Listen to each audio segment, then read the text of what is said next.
ሻሎም ሻሎም ሻሎም ቤተሰብ እግዚአብሔር አምላኽ ሰላም ጸጋ ምሕረት ናይ ክርስቶስ ምስ ኩልኹም እዩ ኣነ ሓውኹም ሰላሐዲን ከም ንክርስቶስ ዝገልጽ ትውልዲ ዓለም ለኻዊ ቤተ ክርስቲያን ስቶክሆልም ስዊድን ሎሚ ድማ ነዚ መዓልቲ ዝኸውን ናይ ህይወት ቃል ሒዝና መጺና ኣለና ሎሚ ንካፈሎ ቃል ብኸመይ ልምዲ ናይ ጸሎት ነጥሪ ዝብል እዩ ብኸመይ ልምዲ ናይ ጸሎት ነጥሪ ርኢኹም ጸሎት ኣብ ህይወትና ልምዲ ክኸውን ኣምላኽ ዝደሊ ስለዚ ብኸመይ ዓይነት መንገዲ ኢና እዚ ናይ ጸሎት ልምዲ ቀጻልነት ብዘለዎ መንገዲ ኣብ ህይወትና ከነጥሪዩ እንድኽእል መጽሐፍ ቅዱስ ቀዳማይ ተሰሎንቄ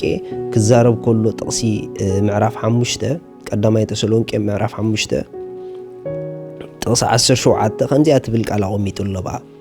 ከየባተኽኩም ጸልዩ ትብል ቃል ኣቐሚጡሎ ርኢኹም ከየባተኽኩም ጸልዩ እዚ ማለት ኣብ ዘይቋርጽ ቀጻልነት ኣብ ዘለዎ ናይ ጸሎት ህይወት ርእስኹም ትእቶ ይድብለና ዘሎ ክብርን እግዚአብሔር ኣምላኽ ይኹን እግዚአብሔር ኣምላኽ ናይ ጸሎት ህይወትና ሓደ መዓልቲ ጸሊና ክልተ መዓልቲ ብኬርና ሰለስተ መዓልቲ ጸሊና ኣርባዕተ መዓልቲ ብኬርና ኣብ ደስ ዝበለና ጸሊና ኣብ ደስ ዝበለና ክንገድፎ ፈቃድ ይኮነን ከምዛ ዓይነት ናይ ጸሎት ህይወት ኣድማዕነትን ውጽኢትን ኣይንሪእሉን ኢና ስለዚ ኢና ብዙሓት ክርስቲያናት እቲ ኣብ ጸሎት ዘሎ በነፊት ኣብ ህይወትና ዘይንሪኦ ንምንታይ ተተባሃለ መጽሐፍ ቅዱስ ሓደ ግዜ ጸልይ ይኮነን ድብል ከየባተኽኩም ጸልይ ይዝብል ስለዚ ከየባተኽና ክንጽል እንድሕር ኮይና በዚ ዘራርባዚ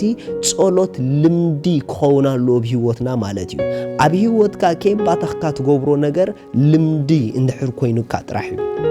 ርኢኹም ንሓደ ነገር እንተ ደኣ ለሚድኩሞ ክትገብርዎ ስለ ዝደለኹም ጥራሕ ዘይኮነስ ኦሬዲ ልምድና ህይወትኩም ስለ ዝኾነ ኦቶማቲካሊ ቀጻሊ ነቲ ነገር ክትገብርዎ ባዕሉ እሱ እንታኽገብረኩም ይጅምር ክደፋፈአኩም ይጅምር ምኽንያቱ ዝተለማመድካዮ ነገር ደው ከተብሎ ይንበሽድ ኸፈእካ ምኽንያቱ ዝተለማመድካዮ ነገር ደው ከተብሎ ኸቢድ እዩ ልምዲ ስለ ዝኾነ ምሳኻ ስለ ዝዋሃድ ምስ ስምዒትካ ምስ ሓሳብካ ምስ ድሌትካ ስለ ዝዋሃድ ንነፍስኻ ድማ ስለ ዝገዝኣ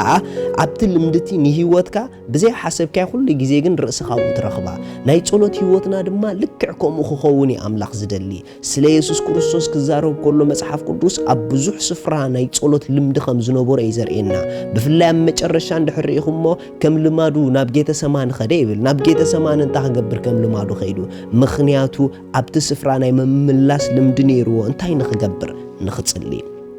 ኢየሱስ ክርስቶስ ኣብ ህይወቱ ካብታ ሓደ ዝጥረዮ ነገር እንተዳሪናዮ ናይ ጸሎት ልምዲ ነይርዎ ኢየሱስ ክርስቶስ ድማ ትክክለኛ ናይ ክርስትና ጎደናን አካይዳን ዘርኢ ዋና ሞዴልና ንሱ እዩ ስለዚ ኣነ ንሱኹም ድማ ጸሎት ኣብ ህይወትና ልምዲ ክሳብ ዝኸውን አጽኒዕና ክንሕዞ ናይ እግዚአብሔር فقاديو انت دا كساب ناي هيوتنا لمدو خوينو قصالنت بزلو منغدي بزي باتخ منغدي ابتناي ጸሎት ዓለም ንርእስና انت دا زي رخيبنايا ات بጸሎት ዝመጽ ውጽኢት ኣብ ህይወትና ክንሪኦ ኣይንኽእልን ኢና ብጸሎት ዝረአ ውጽኢት ኣብ ህይወትክ እንተ ዘይርኢኸ ድማ ብዙሕ ነገር ይኸትከስሪ ብዙሕ ነገር ይኸትከስር ምኽንያቱ ጸሎት ብጣዕሚ ኢምፖርታንት እዩ ጸሎት ጻድቕ ብግብራ ኣብ ብዙሕ ተስልጥ ይዝብል ርኢኹም ብዙሕ ኃይል ኣለዋ ናይ ጻድቕ ጸሎት ነገር ግን እዚ ብዙሕ ኃይልን ብዙሕ ለውጥን ብዙሕ ኣብ ህይወትና ተቃይሮ ከምጽእ ዝኽእል ጸሎት ግን እንተ ደኣ ልምዲ ኮይኑና ጥራሒና ንጥቀመሉ ስለዚ ክልተ ዓበይቲ ነገራት ናይ ጸሎት ልምዲ ኣብ ህይወትና ነጥረየለን ኣለዋ እዘን ክልተ ነገር እንታይ ጌርናየን ጥራሕ ጸሎት ኣብ ህይወትና ልምዲ ክኸውን ቀዳማይ ጸሎት ኣብ ህይወትካ ከም ልምዲ ክጠር እንድሕር ትደሊ ኮንካ ምዱብ ግዜ ንጸሎት ክትህብ ይግበአካ ምዱብ ግዜ ንጸሎት ክትህቢ ይግበአኪ ርኢኹም ንጸሎት ምዱብ ግዜ መዓልታዊ ኸይፈለናሉ ጸሎት ኣብ ህይወትና ቀጻልነት ብዘለዎ መንገዲ ክቕጽል ኣይክእልን እዩ ካልኣይ ድማ ነቲ ግዜ ዝመደብካዮ እሙን ምዃን የድልየካ በቃ እዘን ክልተ እንተ ደኣ ጌርናዮን ጸሎት ናይ ህይወትና ላይፍ ስታይል ልምዲ ክኸውን ሽዑኡ ኣብቲ ናይ ጸሎት ዓለም ከነንሳፈፍ ክንጅምር ኢና ምዱብ ግዜ ንጸሎት ኩሉ መዓልቲ ንፍለ ነቲ ዝፈለናዮ መደብ ድማ እሙናት ኮይና አጽኒዕና ንሓዞ ነታ ዘላትካ ንእሽተይ ነገር እንተ ዘይሕስከያ ንዓ እውን ከይትስእና ተጠንቀቕ ስለዚ ኢየሱስ ክርስቶስ ንዘለዓለም ጎይታ እዩ ኣምላኽ ሰማይ ይባርኽኩም ከምዚልና ንኣውጅ አቦ ምሳኻ ሕብረት ክገብር ጊዜ ስለ ዝሃብካኒ የመስግነካ ኣለኹ ኩሉ ጊዜ ምሳኻ ሕብረት ክገብር ብጸሎት ኣፍ ደገ ስለ ዝኸፈትካለይ ክብሪ ንዓኻ ይህብ ኣለኹ ካብቲ ምሳኻ ሕብረት ምግባረይ ዝተላዕለ ኣብ ህይወተይ ብስሒ ጸጋኻ ስለ ዝግለጽ ብጸጋኻ ድማ ምሉእ ስለ ዝኾንኩ የመስግነካ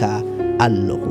ኣሜን ኣምላኽ ሰማይ ይባርኽኩም ሎማዓንቲ ንጎይታና ኢየሱስ ክርስቶስ ወሲንኩም ዘይተቐበልኩም በዚ መዓልቲ እዚ ዕድመ የቕርበልኩም ስለዚ ንጎይታ ክትቀበሉ ዝወሰንኩም ሰባት እዛ ጸሎት ምሳይ ጸልዩ እግዚአብሔር አቦ ስለ ወድኻ ኢየሱስ ክርስቶስ የመስግነካ ኣለኹ يأمن الله